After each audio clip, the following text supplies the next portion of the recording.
nggak main. Mana yang ruang rapatnya? Iya. Iya.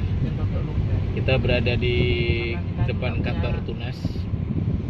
Itu berbunyi tadi. Ini di PT Rostan. Nah, kita muter sini, Mat. Ke kiri. Bisa digawa ke sana.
Mengenal Batam ini lebih identik Batam kota industri. Salah satu yang bukti nyata Batam kota industri yakni kawasan Batamindo seperti itu Pak. Pak Baru Rohim selaku manajer PT Tunas Karya Indo Swasta Batamindo ya Pak. Bisa dijelaskan Pak adanya Pak Batamindo seperti apa Pak? Oke, mungkin kapasitas saya barangkali hanya sebagai orang lama yang saya dari tahun 90 ya saya di kawasan ini, di kawasan industri Batamindo, dan saya dalam hal ini pertama memang saya di Batamindo waktu itu, terus kemudian saya berhenti, kemudian saya di PT Sanipat di kawasan juga, terus di sana ada 11 tahun 9 bulan, terus kemudian saya join di sini.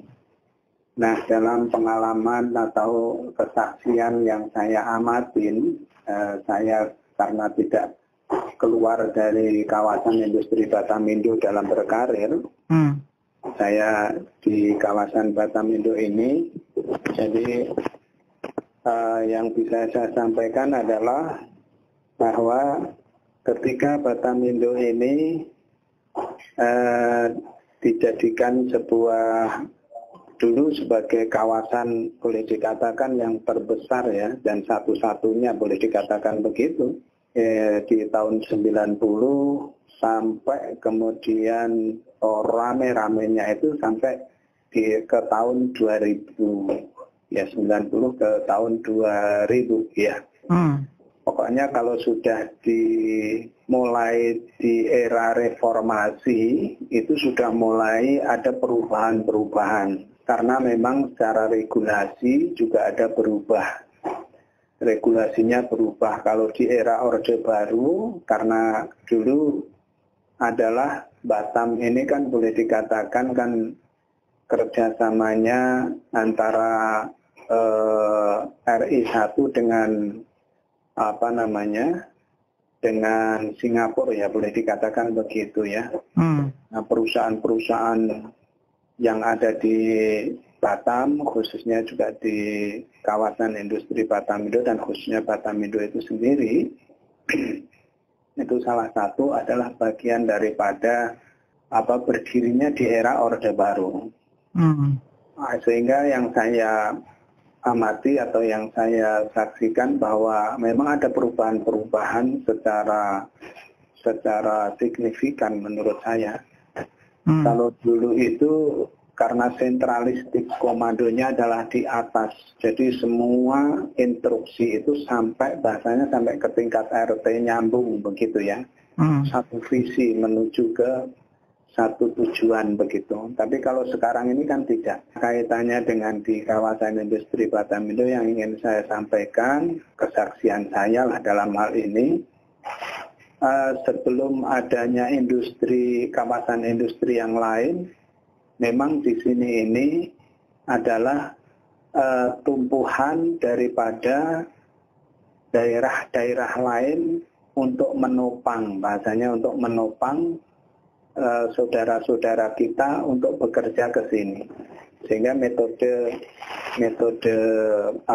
hubungan kerjanya itu dulu akad ya antar daerah. Jadi daerah seluruh Indonesia ada di sini, artinya di Batamindo ini. Dari Manado, kemudian juga Jawa, apalagi Jawa Timur, Jawa Barat, Jawa Tengah, semuanya lengkap dari pelosok-pelosok ada di sini. Jadi kalau saya melihat bahwa dengan hitung-hitungan kasar saya pernah, itu hampir sekitar 3 juta orang ini ya, belum yang lain, itu pernah merasakan mengail rezeki di kawasan industri Batamindo. Nah, kaitannya dengan perkembangan regulasi tentu mengakibatkan adanya sebuah perubahan-perubahan di tata laksana keindustrian dan ketenaga kerjaan. Nah, dulu ada sekitar 83 tenant yang ada di kawasan industri Batamindo ini. 83 perusahaan maksudnya Pak? Ya, 83 perusahaan dan waktu itu justru hampir 90-an waktu itu. Di sekitar tahun 94 sampai ke tahun 96 itu puncak-puncaknya di sana.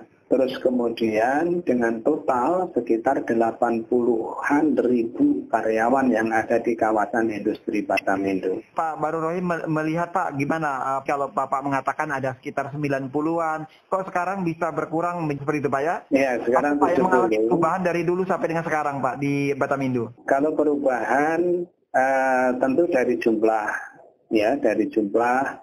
terus kemudian perubahannya adalah dari beberapa dormitori yang kosong karena perubahan regulasi itu tadi. Sekarang sistem akad itu tidak lagi diberikan secara secara menyeluruh atau secara utuh seperti dulu. Jadi boleh tapi hanya catatan. Jadi sekarang sistemnya akad tetap boleh tapi dengan catatan dan itu ditentukan rekomendasinya dari Disnaker ataupun Kementerian Tenaga Kerja. Nah, jadi kalau misalkan sekarang minta misalkan akad itu 1.000, 2.000 tidak akan disetujui. Mereka mempunyai kebijakan dan meminta kebijakan orang-orang yang ada di daerah ini untuk diakomodir dulu. Jadi jangan kemudian kita ngambil di daerah yang lain. Itu intinya. Sehingga perubahannya adalah untuk di kawasan kita ini, di kawasan industri Batamindo adalah sebagian besar dormitorinya itu kosong, kan gitu. Kalau dulu diisi oleh saudara-saudara kita. Terus yang kedua, ya tentu ada beberapa konsekuensinya, ada beberapa perusahaan-perusahaan, karena perusahaan ini unik ya, industri itu unik. Memang harus ada orang-orang yang mereka itu permintaannya khusus orang daerah ini karena ulat, karena apa segala macam begitu ya. Nah, jadi unik. Jadi artinya dari sisi ketenaga kerjaan tentu karena perubahan regulasi dampaknya adalah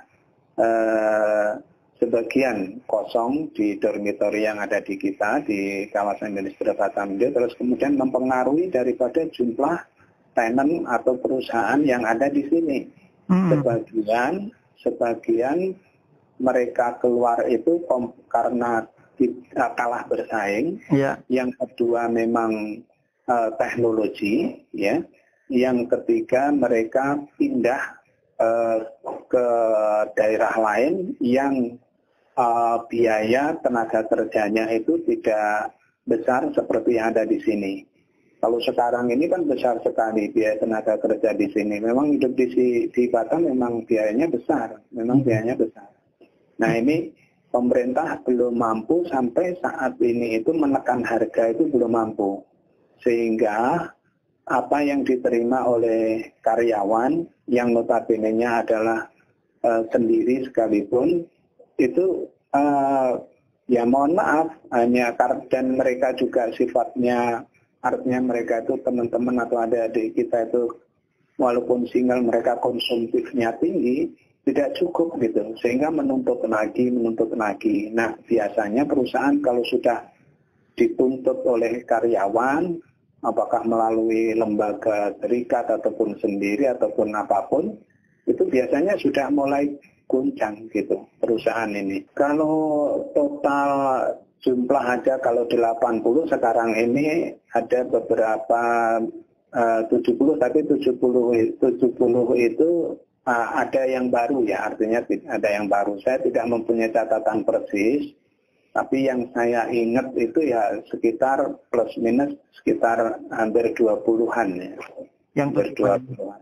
Yang tutup hampir 20-an.